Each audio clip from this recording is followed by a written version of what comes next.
गिरिजा की वंदना, गिरिजा की वंदना के बार बार वंदना, गिरिजा की वंदना की बार बार वंदना,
धन्य है भागवती वार्ता प्रेत पीड़ा प्रणश्यति।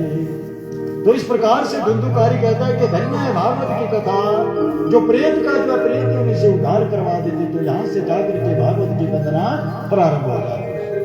अब वहां पर यज्ञ पूर्ण हुआ बंधु, नैमिषारण्य ऐसा तीर्थ है जहाँ एक यज्ञ पूर्ण होता है तो दूसरा यज्ञ प्रारंभ हो जाता है। और फिर शौनक आदियों ने एक दीर्घ सत्र कहते हैं बड़े लंबे समय तक यज्ञ का जो है चलने का आयोजन कर दिया। और उसी यज्ञ सभा में बाद में जाकर के सूत जी जो है पधार जाते उनको आसन दिया गया बंधु। और इस प्रकार से प्रश्न किया कि देखिए सूत जी अब हम आपसे वो कथा सुनना चाहते हैं जो महाराजा परीक्षित को सुखदेव जी ने जो कथा सुनाई उस कथा को आप हमारे को सुनाओ कि सुखदेव जी का जन्म कैसे हुआ और कैसे जाकर के महाराजा परीक्षित को ऐसे उन्होंने कर्म किए जो कि उनको शाप मिला और सुखदेव जी द्वारा उनको कैसे भागवत की कथा सुनाई गई। यह कथा जो है प्रसंग विस्तार पूर्वक बताए। तो कहने लगे कि देखो ऋषि आपने बड़ा भारी उत्तम प्रश्न किया है।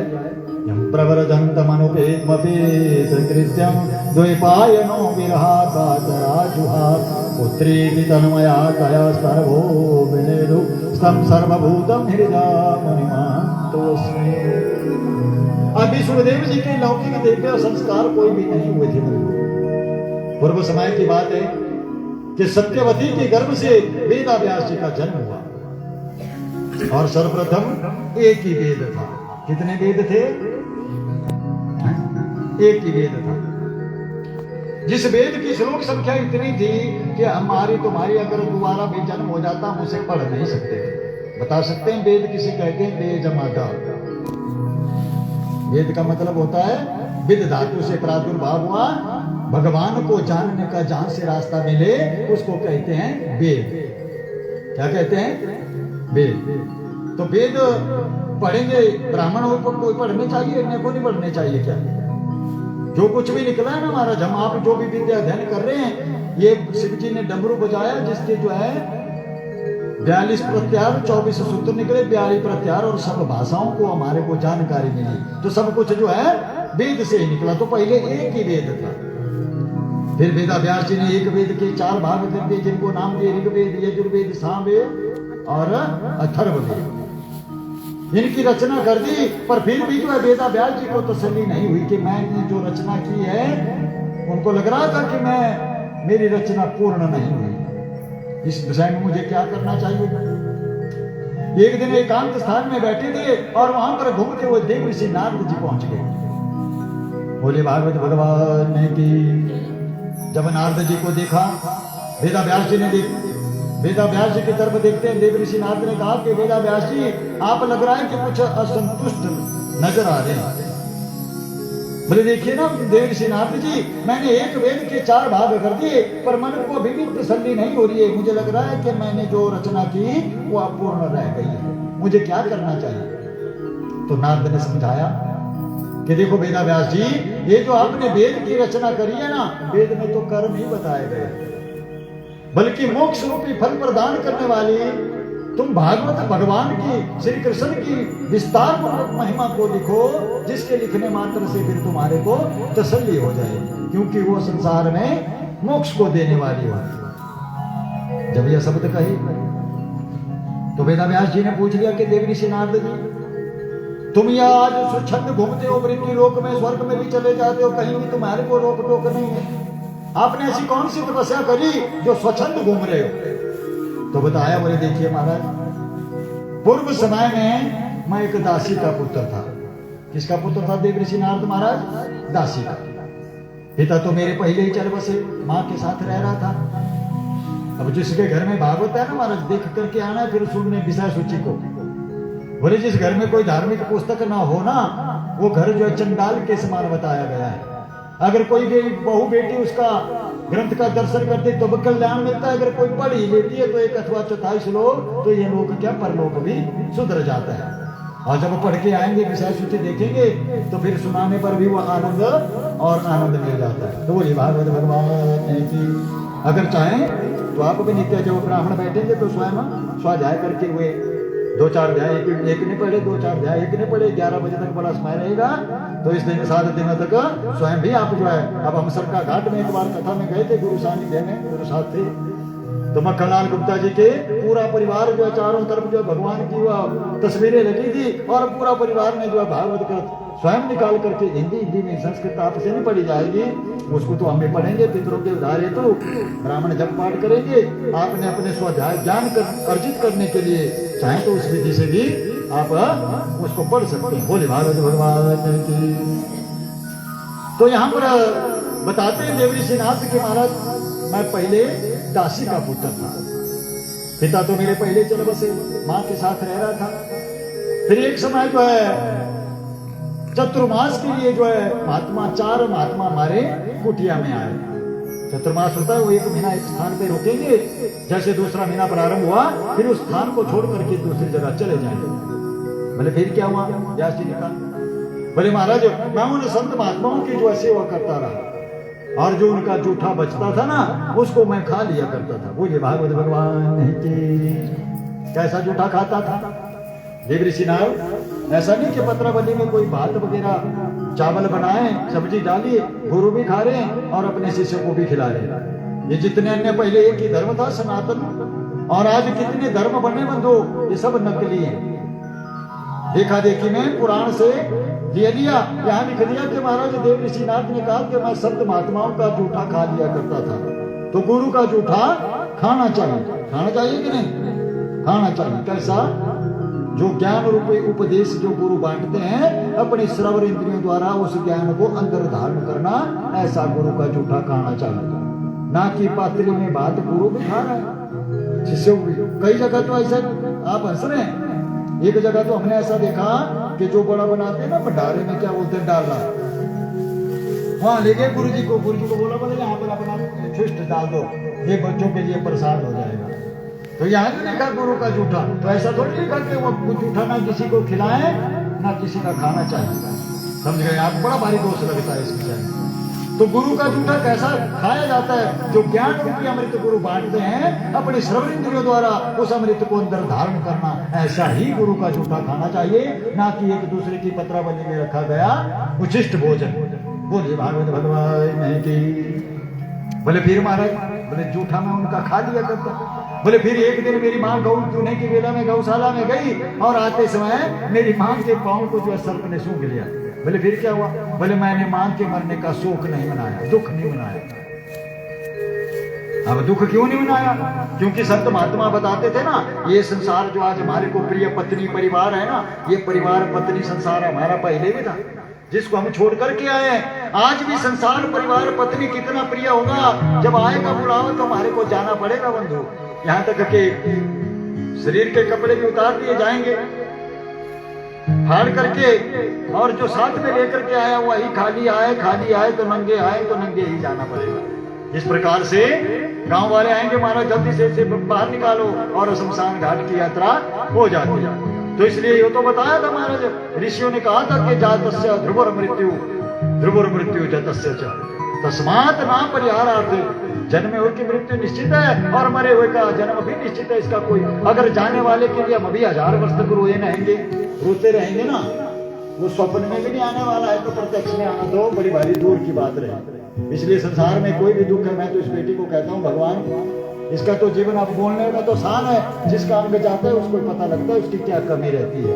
तो भगवान इस बेटी को और इस पुत्र को भी और इसकी बहन को भी उस दुख को सहने के लिए बर्दाश्त दें। बाकी ये संसार का नियम है, कोई पहले चला जाता है, कोई बाद में जाता है। शायद उनके भाग्य में वो तो सुविधार थे बंधु, यहाँ पर भी खूब जो है तरक्की हो रही थी, लेकिन इससे ज्यादा भी तरक्की उनकी होनी थी। तो उस संसार में परमात्मा ने उनको अपने धाम को बुला लिया। हो तो कहीं साहूकार के घर में जो है शायद जन्म भी ले चुके होंगे, लेकिन फिर भी परिवार वालों की इच्छा होती है कि हमने उनके निमित्त जो है यह भागवत कथा रखी है। तो बोले भागवत भगवान की।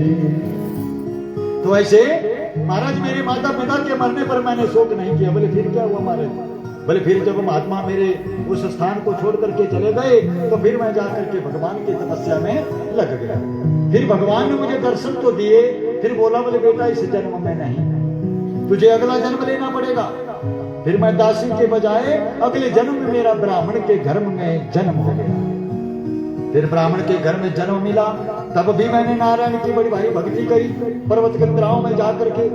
फिर भगवान ने इस प्रकार से कहा कि इस जन्म में नहीं, अब जब ब्रह्मा जी को तीसरी बार अपनी सृष्टि को समेट लेंगे, तो बेटा नारद तेरा फिर ब्रह्मा की गोदी से जो है जन्म होगा, और फिर तुम स्वच्छंद जो है संसार में जो है मृत्यु लोक पाताल में भी स्वर्ग लोक में भी जा सको। तो फिर महाराज तीसरा जन्म जब ब्रह्मा जी ने इस अपनी पंच भौतिक सृष्टि को समेट लिया, दोबारा जब सृष्टि रची गई, तो मैं ब्रह्मा जी की गोदी से मेरा जन्म हो जाता है। बोले भागवत भगवान की। गोविंद जय जय गोपाल जय जय गोविंद जय जय गोपाल जय जय राधा रमण हरि गोविंद जय जय राधा रमण हरि गोविंद जय जय।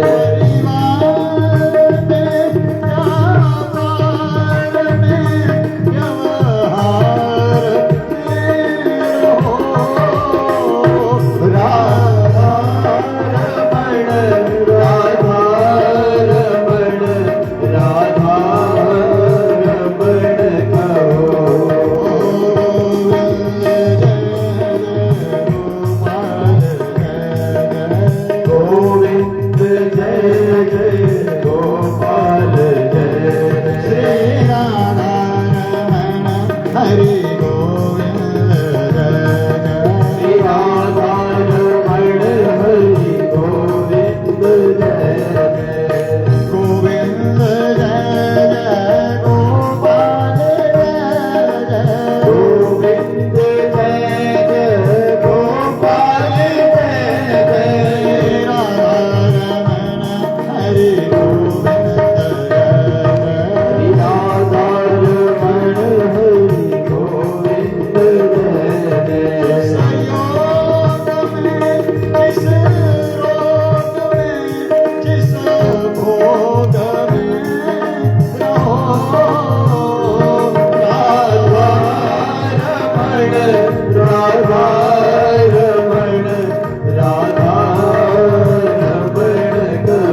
फिर नारद के समझाने पर देखिए महाराज, आपने वेद में कर्मों को ही रचा है। आप जो श्रीमद् भागवत महापुराण पंचम वेद, अब कितने वेद हो गए?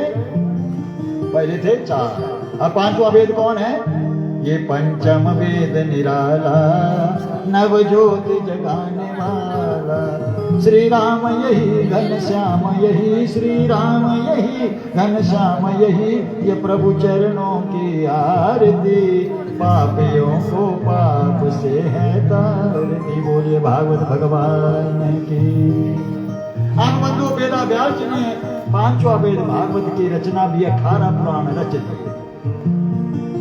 अब एक दिन की बात है, बंधु इतने भारी पुराणों को रच दिया, एकांत स्थान में बैठे थे और काष्ठ मंथन कर रहे थे, लकड़ी काट रहे थे। लगा दिया बढ़िया, तो फिर आरती करेंगे। तो मैं यहां से कह देता हूं, आओ मोहन भोग लगाओ।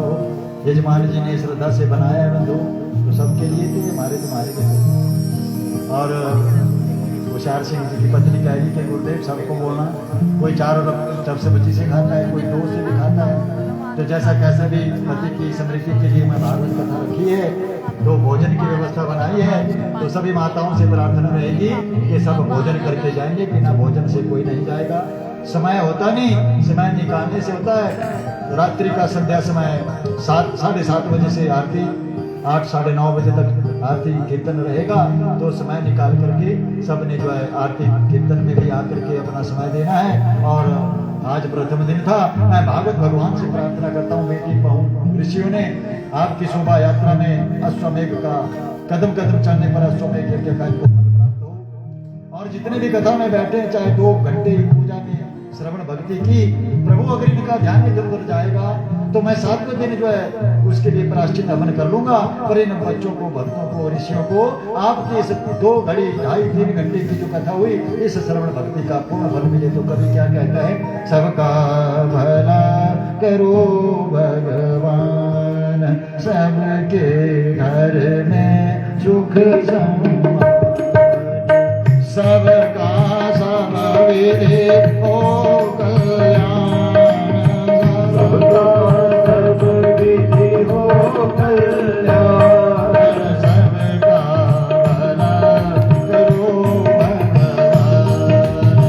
सबका भला करो भगवान, सबका भला करो भगवान की। आरती की पूजा करें। अब सबने खड़े होकर के भगवान की आरती करनी है, बारी बारी प्रणाम करना है, यहाँ से फल फूल और सबने भोजन करके जाना है। ओम जय जगदीश हरे, स्वामी जय दीनानाथ हरे, भगवान जय जगदीश हरे, भक्तजनों के संकट, भक्तजनों के संकट क्षण में दूर करे। ओम जगदीश हरे, तारे फल पावे, दुख विनसे मन का, स्वामी दुख विनसे मन का, सुख संपत्ति घर आवे, श्याम घर घर आवे, अष्टमी कीर्तन गाओ, जगदीश हरे, माता पिता तुम्हारे, शरण पड़ो मैं किसकी, स्वामी शरण पड़ो मैं किसकी, तुम बिना न दूजा, प्रभु बिना न दूजा, आस करो मैं जिसकी, ओम जगदीश हरे, तुम पूर्ण कर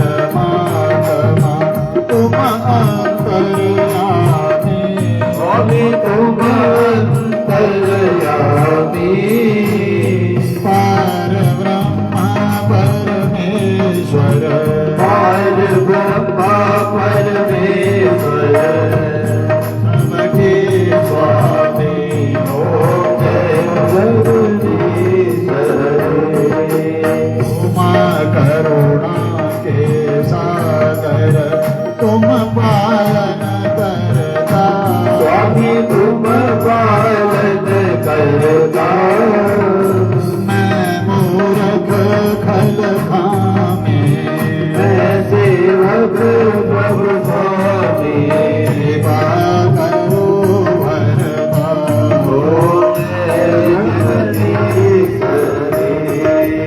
उमा हो एक अगोचर सबके प्राणपति। स्वामी सबके प्राणपति। किस विध मिलो दया माया, अरविंद मिलो कृपा माया। प्रभु जी को मैं घूमती हो। जगदीश दीनबंधु दुख हरता, ठाकुर तुम मेरे। स्वामी रक्षक तुम मेरे। अपने हाथ उठाओ, दयामल चरण बढ़ाओ। द्वार खड़ा मैं तेरे। जगदीश इस विकार निदाओ, पाप हरो देवा। स्वामी कर्त हरो देवा। श्रद्धा भगति बढ़ाओ मेरे प्रभु। जिसे प्रेम लगाओ। संतन की सेवा, जगदीश मन मन धन सब है तेरा। स्वामी सब कुछ है तेरा। तेरा तेरे अर्पण। प्रभु जी का प्रभु जी को अर्पण। क्या लागे मेरा। जगदीश पूर्ण ब्रह्म जी की आरती जो कोई नर गावे। स्वामी जो कोई नित गावे। कहत ब्रह्मानंद स्वामी, रजत हरो हर स्वामी। वांछित फल पावे। जगदीश जगदीश हरे स्वामी जय दीनानाथ हरे। भगवन जय जय राधे हरे। भक्त जनों के संकट रात जनों के अवगुण। क्षण में दूर करे। जगदीश भोले भागवत भगवान की। ओम त्वमेव माता च पिता त्वमेव, त्वमेव बन्धु च सखा त्वमेव। त्वमेव विद्या द्रविणं त्वमेव। त्वमेव सर्वं मम देव देव।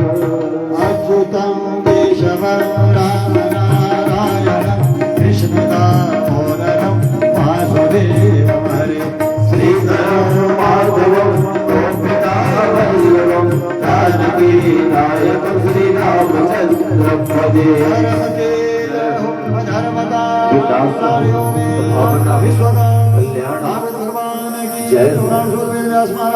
जय जय जय श्री राम।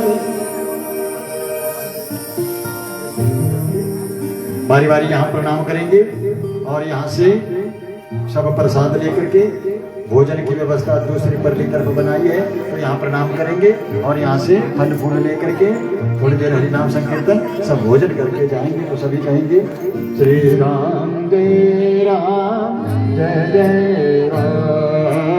श्री राम जय राम जय जय राम। श्री राम जय राम जय जय राम। श्री राम जय राम जय जय राम। श्री राम जय राम